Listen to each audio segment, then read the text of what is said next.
Hello friends, আজকে আমরা পড়ব primary structure of nucleic acids.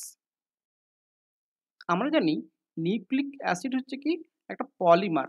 এটা কি দিয়ে তৈরি হয়েছে? না, নিউক্লিওটাইড সাব ইউনিট দিয়ে তৈরি হয়েছে। একটা ডাই নিউক্লিওটাইডের ক্ষেত্রে দুটো নিউক্লিওটাইড সাব ইউনিট থাকে। একটা নিউক্লিওটাইডের মধ্যে 3 থেকে 10টা নিউক্লিওটাইড সাব ইউনিট থাকে। আবার একটা পলিনিউক্লিওটাইডের মধ্যে অসংখ্য নিউক্লিওটাইড সাব ইউনিট থাকে।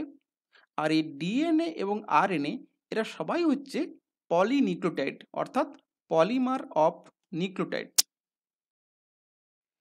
The primary structure of a nucleic acid is the sequences of bases in the strand. অর্থাৎ এই যে আমি ATGA, এই যে অ্যাডেনিন, গুয়ানিন, থাইমিন, সাইটোসিন, এই বেসগুলোর সিকোয়েন্স করছি, এটাই এর প্রাইমারি স্ট্রাকচার। কারণ কি না, প্রতিটা নিউক্লিওটাইডের মধ্যে 3টে পার্ট আছে, সুগার প্লাস ফসফেট আর আছে বেস। এখন এই সুগার এবং ফসফেট এগুলো সবসময় কমন, সবার ক্ষেত্রে সেম, কিন্তু বেসের সিকোয়েন্সটাই ডিফারেন্ট। এই জন্য এই বেসের সিকোয়েন্সটাই হচ্ছে কি না আমার primary structure of nucleic acid. এই প্রাইমারি স্ট্রাকচার থেকে দেখতে পাচ্ছি আমরা যে নিউক্লিওটাইড সাব ইউনিটগুলো কীভাবে জুড়ে থাকে না, ফসফোএস্টার লিঙ্কেজ। বেসিক্যালি এই যে একটা ফসফোএস্টার এবং এই একটা বেসিক্যালি ফসফো ডাইএস্টার লিঙ্কেজ দিয়ে এরা জুড়ে থাকে। এবং একটা সাব ইউনিটের দেখো এই পেন্টোজ সুগারের 3' পজিশনের সাথে অন্যটার 5' পজিশন জুড়ে আছে। তাহলে এভাবে 3' থেকে 5'এ এরা একে অপরের সাথে জুড়ে থাকে।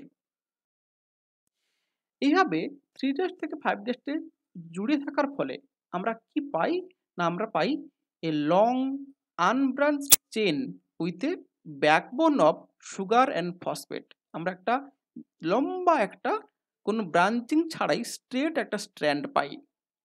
এবং এর ডিরেকশানটা আমরা কোন দিক থেকে নেব না, 5' থেকে 3' ডিরেকশানে নেব। কারণ কি, ধরা যাক শুরু হয়েছে এখান থেকে, তাহলে শুরুটিতে দেখতে পাচ্ছি কি না 5' পজিশন, আর শেষ হয়েছে কোথায় 3' পজিশানে।